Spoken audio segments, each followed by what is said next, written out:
Good morning. Today is Friday, August 13th, 2021. Welcome to Column Hinge at Alpha Omega. We're located halfway between Death Valley and Las Vegas. Halfway between Joshua Tree and Area 51 in the Mojave Desert of the Southwest United States. Good morning and welcome back to the most unique live stream ritual on the entire internet. You have found your way to the lost magic of Jesus Revival. What you're about to experience is an anthropological and archaeological reconstruction of an ancient Christian ritual from 1769, rediscovered by archaeologists in Egypt.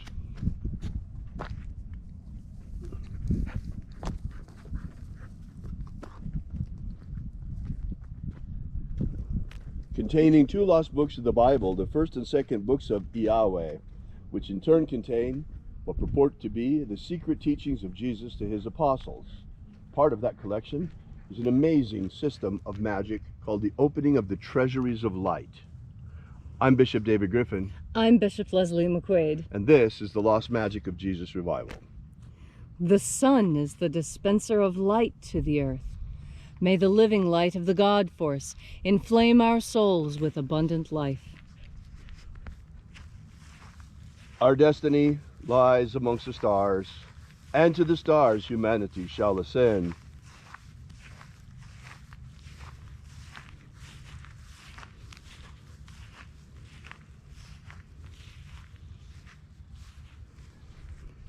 Take a nice deep breath and feel into your body. Breathe deeply. Feel each breath as it moves through you. Follow your breath as the sensations on your skin expand and stretch.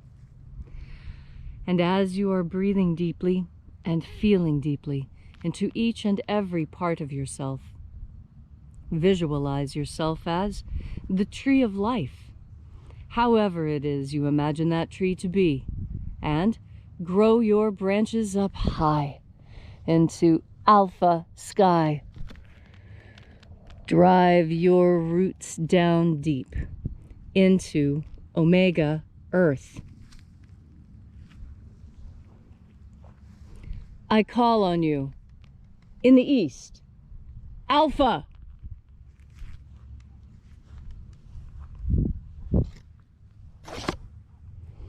I call on you in the west, omega.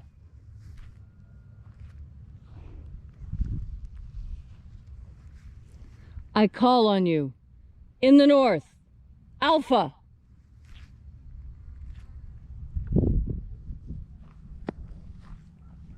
I call on you in the south, omega.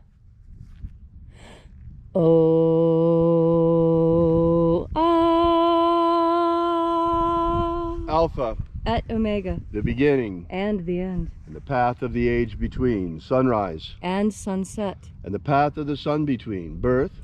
And death. And the path of life between. Alpha. Omega.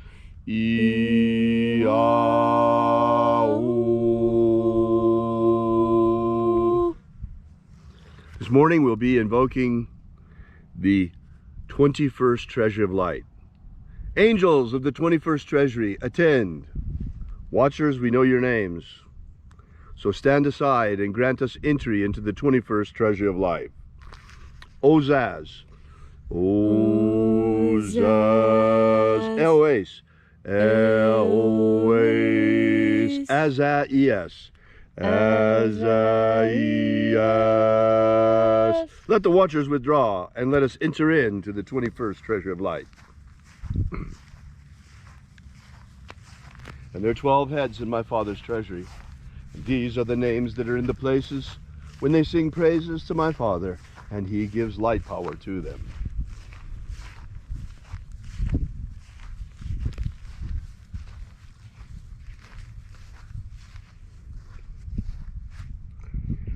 Zo zo zeai.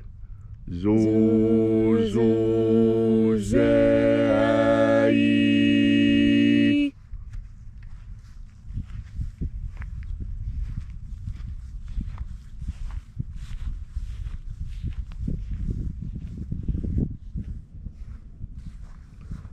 Zohozai. Zohozai.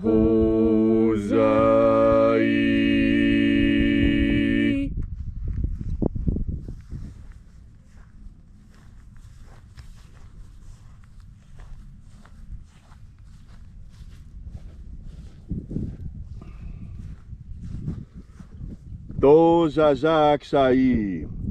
Dozazaksai.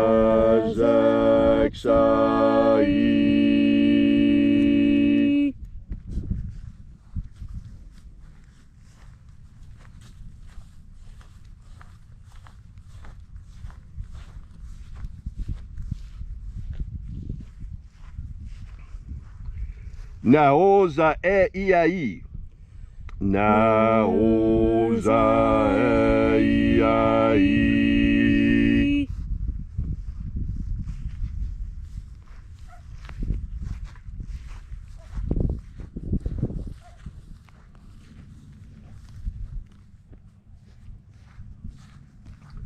Marazaz.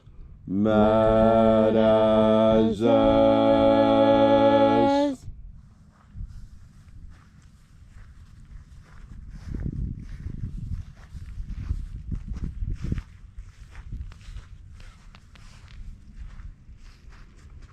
Oz Zaaz. Ozaz.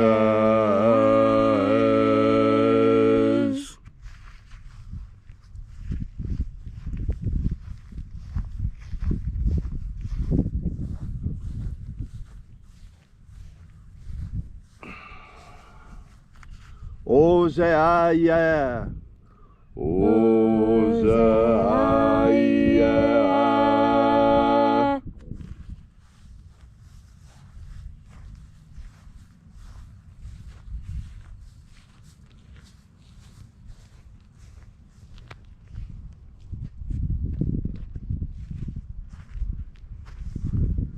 Oza, oza. Oza, oza.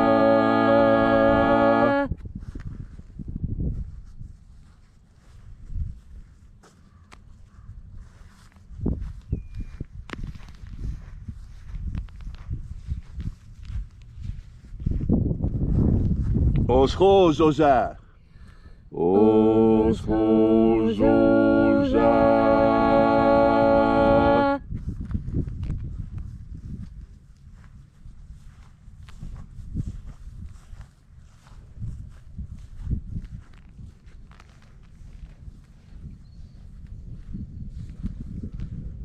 Azaiaos. Azaiaos.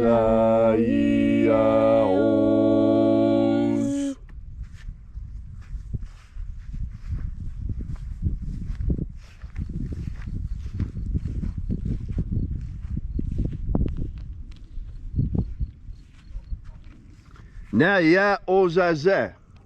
Naya ozaze.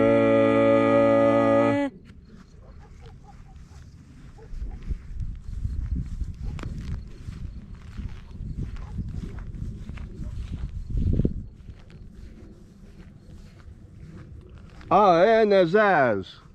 Aenazaz.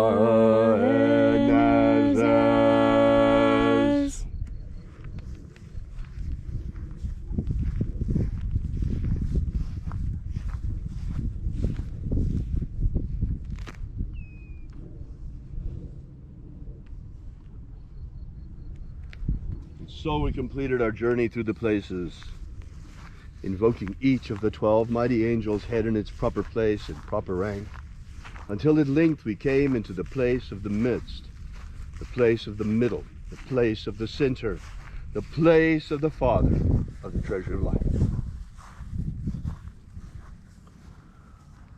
O Father of the 11th treasure of light, by your cipher and by your name we invoke you, O Azi Ai. O Azi Ai. Let the divine light descend. It is the intention of this ritual and our fervent prayer to establish human liberty worldwide. Establish human liberty worldwide. abolish slavery in all its forms, abolish slavery in all its forms, and set our people free. set our people free, Establish a pro-human future, establish a pro-human future, and protect humanity's genetic code. protect humanity's genetic code, Restore the purity of our air, restore the purity of our air, of our water, restore the purity of our water, of our food, restore the purity of our food, and our medicines, restore the purity of our medicines, and the integrity of our elections. restore the integrity of our elections. All these things we ask in the name of the living Jesus. Amen. Amen. So mote it be. Take a moment now to again feel into your body. This ancient magical rite we are doing together helps you experience more God Force energy. This energy permeates our universe, and physicists have found that there is, in fact, an invisible force 5 times stronger than gravity, holding everything we experience together. How is that? I'll tell you how it is. Because we are a miracle. Humanity itself is a miracle, and living on this earth in this thin skiff, there's the tiniest skiff of life on this planet. Just such a small, thin space. Although to us it seems enormous. My goodness, what, there are miles of sky over our head. Not really. Not really. Not as much as you might think. Go up 100 miles and you can't breathe. We are that liminal zone. We are that space between life and death, between matter and energy, spirit and flesh. We are the liminal zone. A liminal zone is a place where 2 things meet, 2 different things. So the beach, the place where water and land meets, that's a liminal zone. The transition between one day and the next, that is a liminal zone. When you are en route, going from one place to another, that puts you in a liminal zone. And it is in that place of between, that we find ourselves so constantly and so consistently as humans. This is part of what makes us magical. We walk with 1 foot on the earth and our heads in the sky. We are able to have an interior experience and an external experience simultaneously. These are the mysteries that this earth has given us. These are experiences unknown to all the other creatures filling all the other dimensions. There are so many levels of life right here beside us. The best example I can think of is death itself. There's a beautiful poem that I've heard read at nearly every funeral I've ever attended. And it's called, I'll Be Right Back. I'm not exactly sure the name. But that's how it feels. Because in the poem, the author is saying, the author is the dead person. And the dead person says, do not worry. I haven't gone far. Think of me as only being in the next room.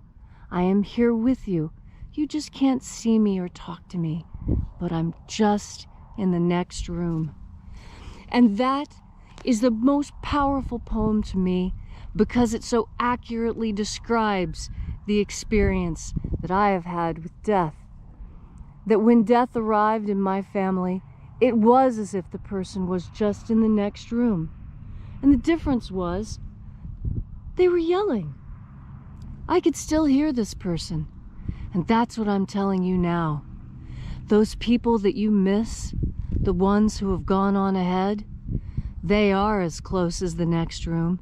They're in the next dimension, right beside us. In fact, that other dimension is right on top of ours. Dimensions are stacked upon each other, one on top of the other, such that what we do in this dimension affects the others, such as the things that happen in those other dimensions affect us as well. And when we move on into that next dimension, there is still contact with this one. This is why we can talk to our ancestors through ancestor veneration, a practice all over the world, nearly ubiquitous. It is almost a cross-cultural constant, if not for Western culture. We venerate one ancestor above all others, and that's our Master Jesus. Because he was the one who taught us and showed us the reality of that spirit world. That with enough faith, with enough strength and training, you can reach out into that next dimension and pull things back into ours. That is what Jesus was doing when he brought people back to life. He reached out into that next dimension where our ancestors are and pulled them back into this one. What power! We all have this power. He told us we all have this power. And he too is as close as the very next room. We need only have faith in this idea. Our faith will move mountains. Our faith is the key. It's the connection between this world and the next and the world after that. Physicists know these dimensions are connected. This is why it is hypothesized that we are experiencing interdimensional visitations. Because our actions on this earth are having ripples throughout the rest of the dimensions, such that the inhabitants of those other dimensions seek to come into ours and change things. We cannot let this happen. We must be strong. It is our duty to protect this dimension, to protect where we live. We live here, and we will not accept anyone coming any closer to us. This is the boundary. This is the liminal zone that we protect. And as protectors of this boundary, as protectors of this dimension, we fuel ourselves with the divine. Everything I have said will become clear to you, and this great mystery will be revealed to you once you have opened your heart and taken in just one more deep breath of God force. Thank you, Leslie, for that beautiful message. If you'd like to know more, be sure to drop at our website at alphaomega.church. We'll see you again tomorrow, same time, same place, and until then, have faith and expect a miracle. And until we have the pleasure of each other's company again, may the God force run strong within you. And as always, may your magics work better than expected. And for those of you who are still here, I want to show you something special. Now, you might have noticed that I don't pull weeds around the fence line, and I'm going to show you why today. You see, these weeds are protective. These are tumbleweeds. And the tumbleweeds, well, that one's actually amaranth. These tumbleweeds, some of them have thorns, not all of them. But they're a barrier, you see. With the weeds here, you can't get that close to the fence. Now let me show you what happens when there's no weeds at the fence. You see here? See how the donkeys have come through? The wild donkeys have come through and they have trimmed off everything. See how they could reach over it? They've trimmed off everything they could reach over.